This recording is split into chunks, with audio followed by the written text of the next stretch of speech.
Hey everybody, Destin Legary here, live at PAX 2015. We're talking Destiny. Oh, we're on the YouTube gaming stage, by the way, if you didn't know by all the branding. We're here talking Destiny with Luke Smith and Mark Noseworthy. How are you guys doing today? Hanging in there. It's been a busy weekend. Yeah? As you know, a lot of late nights. Not always for the best reasons. So I saw you on Friday night. You were at a little shindig I was at. Yeah. I'm super tired today, but for no cool reason, man. My dog, I have this golden retriever. The dog has diarrhea. So all night last night, didn't get to go out or party or anything. My dog is just waking me up, dog mouth in the face, panting, hot golden retriever breath, like, take me out, take me out. So it's all night up and down with the dog, and today, yeah, it's not the good kind of hungover. It's the I've been like cleaning up diarrhea. IGN exclusive, everybody. Mark. It didn't prevent you from showing up in the uniform, though, the black shirts. Yeah, well, I mean, I didn't got get that. the memo about the shirts with the shoulder epaulets. Yes, you have to that's have cool. that. Are you guys getting stovetop at each other's mother's house later on? Maybe. That's a joke for the kids from the 80s. Guys, let's talk Thank you. Destiny a little bit. We're taking a look at some of the Taken King footage. What's changing with this release on the 15th? Oh boy, here we go. All right, just go down the list. So we've completely overhauled the progression game. We've ripped apart the merging of character level and power into level, which you acquire through XP, killing monsters, completing bounties and quests, and light, which is basically a function of your gear. It's going to make you more powerful. It's a system that instead of flipping over at level 20 like it did in last year's game, the system's installed from the very beginning. So this fall, one of the things that is really exciting to us is it's an awesome time for anyone to jump in who missed the game last year or wasn't excited about what they read. I mean, the game was very polarizing, and so we've overhauled that system. So it's a system that'll come with you from 1 to our level cap of 40. That's one part. And of course, you know, it's called the Taken King, so there's a new villain, right? Oryx is here, and he has with him this giant Taken army, and they're here with a single thing in mind, and that's revenge for the death of his son, Crota. And so there's a brand new campaign, there's a new raid, there's new strikes, new endgame, new patrols, like just, you know, a crap ton of content. I mean, it's really the beginning of the second year of Destiny. We sort of have been on this journey with our fans for the last year through, you know, DLC 1, DLC 2, and now we're sort of like resetting the stage and setting a new world state for players, which is Oryx is here, he's brought a badass army, and you're gonna get to go inside of his ship and fuck a bunch of stuff up. Yeah. So how do you recommend new players coming into the game get started? Do you think they should automatically level to 25? And why don't you talk a little bit about that mechanic? Yeah, like there's, you know, with the Legendary Edition of the Taken King, you get Destiny 1, The Dark Below, House of Wolves, and the Taken King. And you can start at level 1 if you want and play through the entirety of Year 1's content, which is pretty awesome. There's just really a lot of content there. But if you want to play immediately with your friends who are already in the game, they're level 34 or they're already playing the Taken King, there's an item in the game called the Spark of Light that you get pretty early on, and you can choose to use that, and it will boost your character to level 25, give you a full kit, guns and armor and gear, and let you start right with the Taken King campaign. And I think, you know, whether someone chooses to do that or not depends on whether they have other friends in the game that can kind of help guide them, because the Year 1 experience of Destiny, from 1 to, you know, whatever you go to, is a good onboarding for players. It teaches them a lot of the mechanics and teaches them the systems in the game, and you know, of course, this is, you know, long drawn out training mechanisms in the game. And so if they're, you know, new to first-person shooters or you know, new to Destiny and they want a smoother ramp, I would say start level 1. If they've got friends they can play with, or they've played a lot of shooters in the past and they think they can just jump right in the deep end, use the Spark of Light and start playing the Taken King right away. Is that a roadblock you noticed with Dark Below and House of Wolves? Like, people wanted to play with their friends, they're like, oh, I can't, I don't have a high enough level character. We didn't really think of the Spark of Light mechanic as reacting to a particular roadblock, but really when we envision like a fall Destiny release, we really think about it as an opportunity for convergence. We want players who've looked at the game or not looked at the game or have been playing for a year to feel like they can come into this world and all be part of this thing together. One of the things that's really important to the dev team at Bungie is when we create a new release is that it does feel like it's something that everyone can come in and engage with and be a part of. Yeah. We're actually looking at the new game mode, Rift. Yep. What's this? What's happening? Rift is the new objective-based PvP mode. Right there, you saw the Spark Runner carrying the ball into the Rift, and that he finishes with a dunk. It's we wanted to mess around. The PvP team really wanted to mess around with some more objective gaming. We have We have control, which is the control hill mode, but they wanted to push into a more like a capture the flag, neutral bomb style game engine, and so Rift is our new offering in that 6v6 arena. There's another new mode that we've talked about a little bit called Mayhem, which is like a rumble pit, sort of. It can be like a rumble pit, or we've seen it with Clash too, where your super comes back super fast. You get all your powers really quickly, and it's hyper chaotic. And those are two of the new offerings. And another one we've talked a little bit about too is something called zone control, where we make it so the only way that you get points in control is through holding the hills. So a more objective feel. What were some of the challenges leading up to the launch? You guys have been in like crunch mode, I assume. Yeah, it's always hard making a video game, right? Especially a game that has this many passionate, engaged fans. Right? I think one of the biggest challenges is trying to evolve the Destiny experience, but keeping what's great about Destiny intact, right? And not breaking what's working, but improving it in every way possible. And that's hard because it requires us to really understand what's working about the game and how to make it better. And and I think we struck the right balance. Yeah. I have to ask, why did you take away my Galahorn? It's gone. You can't really use it in year 2. Well, you can for the lower level content, but not the Taken King content. Why'd you make that decision? So in order to keep, some part of it is keeping the entirety of the sandbox mapped in a good way. Another part of it is like Galahorn became a solution to every problem, and sort of this metaphor for this greater symptom with the game, which was a lot of the stuff in the game has too much health.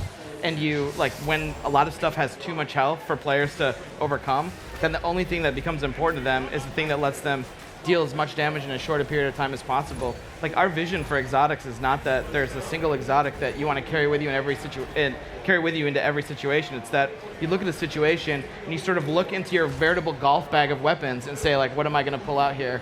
And Galahorn was oftentimes the answer to everything.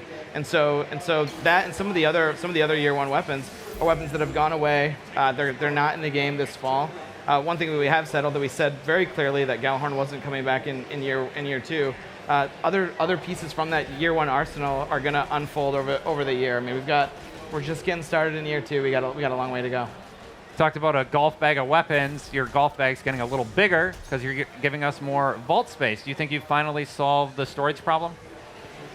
I think we solved it for day one. I bet 60, 90, 180 days into the game, when people have started to get all the new year 2 exotics and some of the sweet new legendaries, people might start bumping up against that limit again.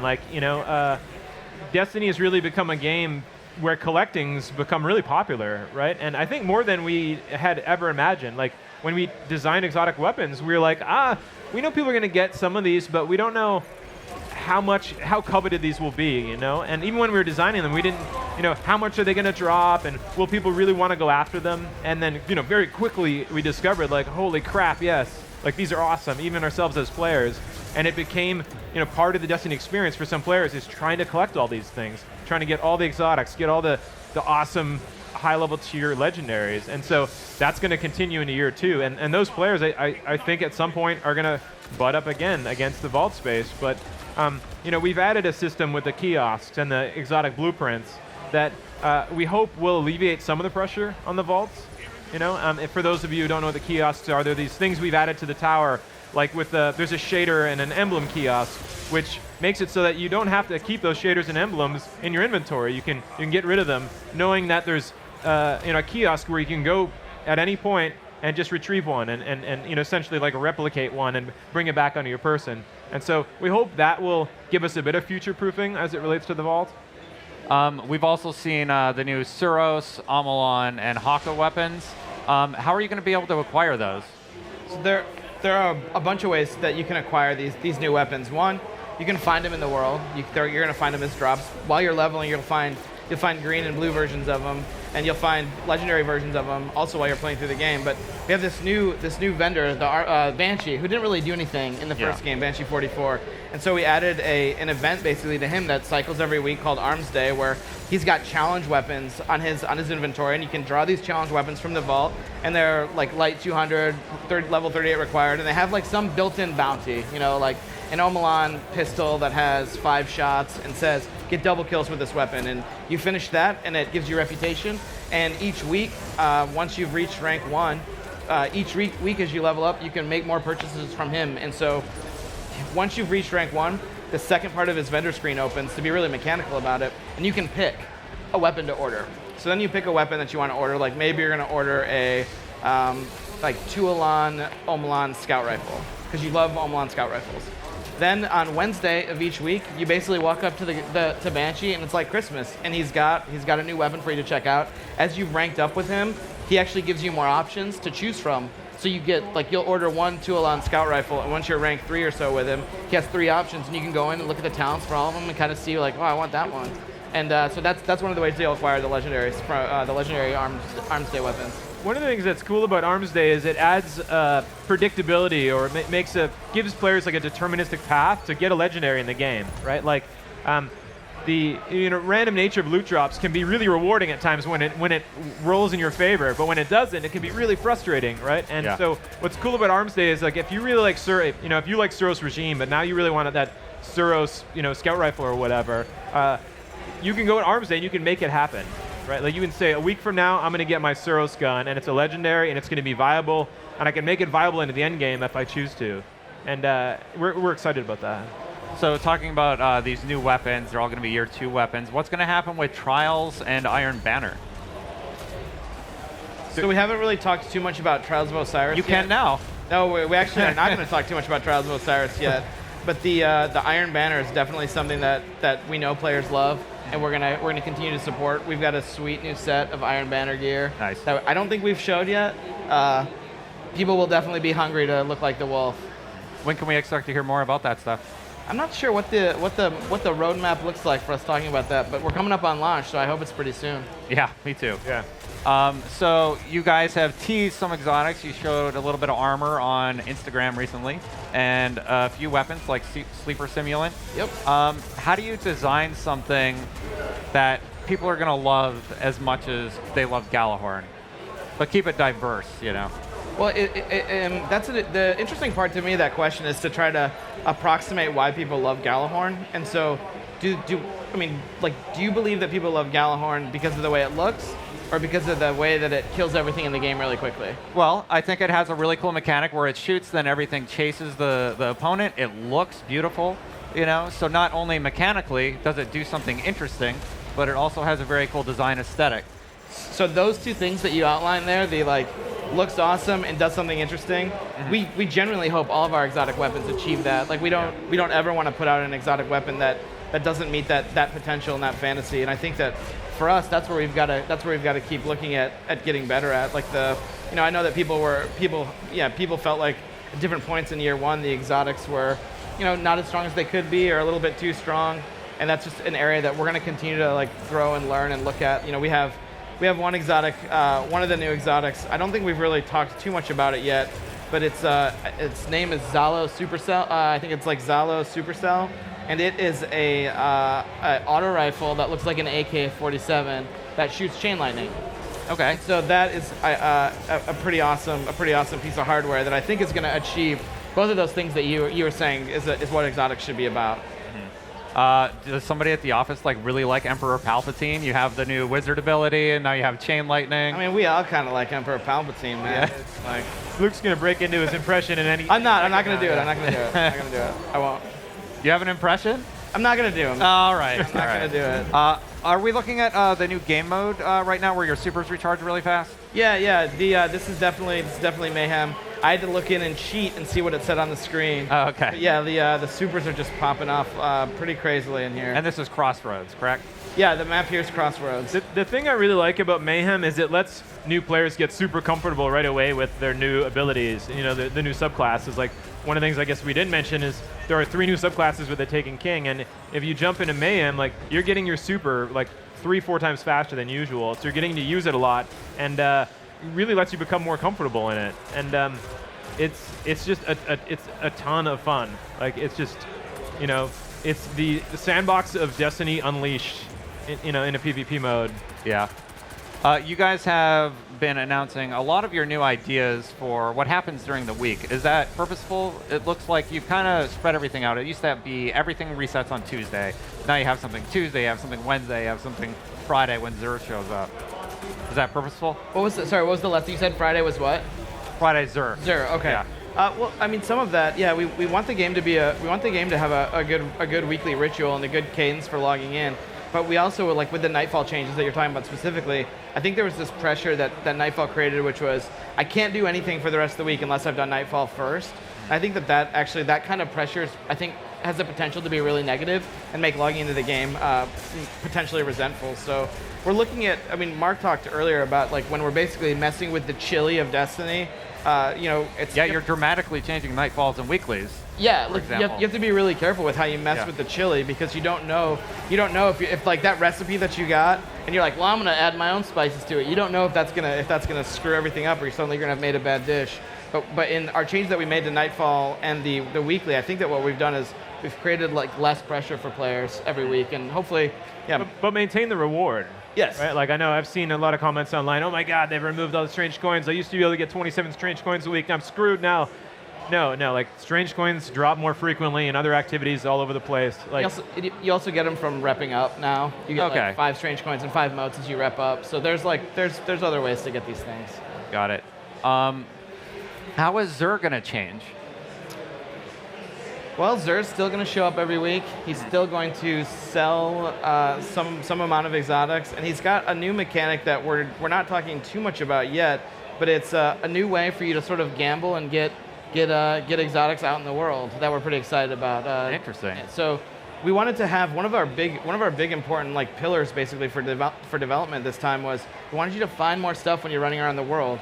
So we wanted the feeling of finding loot to not be restricted to the post-game carnage report. So you're going to see loot coming out of monsters, and what Xur has on him is an item that lets you basically gamble the chance that the next ultra you kill will have a higher chance of exotics to drop. So you can spend your strange coins on this, and I'm not going to bore everyone with the details and the math, but the first weekend that I was playing the game in the test realm, I mean, I got more exotics in the first weekend from drops than I've ever gotten in Destiny just by playing with this new mechanic that he has.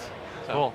I have to ask about the raid. It's called King's Fall, correct? Yep. What can you tell us about it? I know you're not revealing too much. You don't want to spoil it for players. When are we going to be able to play it? Day one? It's bigger and emphatically the largest raid that we've built. The team's really happy with where we got it to. It's not going to be available on day one. We definitely have a plan for when it's going to be available.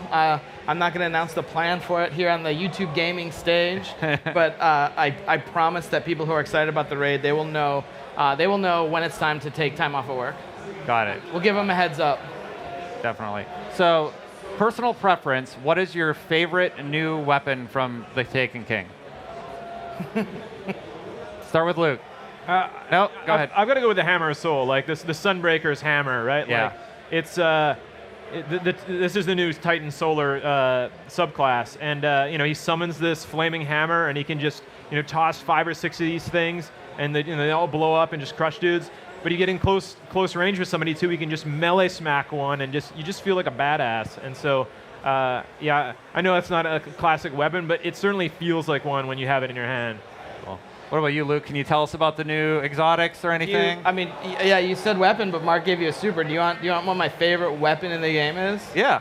My favorite weapon in the game is a weapon that we haven't talked about very much, that I've only mentioned one time, but it's a weapon called the Touch of Malice. Okay. And I think that is probably my favorite weapon we've done. I'm pretty excited about the journey that people are going to go on to get it, and that definitely. It's close to your heart, right? It's I think every year there's like one gun that's really close to Luke's heart, because like he comes up with the idea in a fever dream, and then comes into work and he's like, what if we did this? Yeah. And the weapon really, Touch of Malice really represents the product of a bunch of people's work. The Sandbox team did an awesome job with it. The 3D for it's beautiful, and then the Grimoire cards associated with it basically tell this pretty cool, deep story about some of the fiction of one of our races, and I'm not gonna I'm not going to ruin it for anyone, but it's a cool journey for players to go on and put this thing together. So I'm pretty excited about that. Awesome. Thank you guys so much for joining us. It was great talking to you about Destiny. I can't wait to play the Taken King. Thanks Thanks for having us, man. Awesome. Guys, we'll be right back right here live at PAX Prime 2015.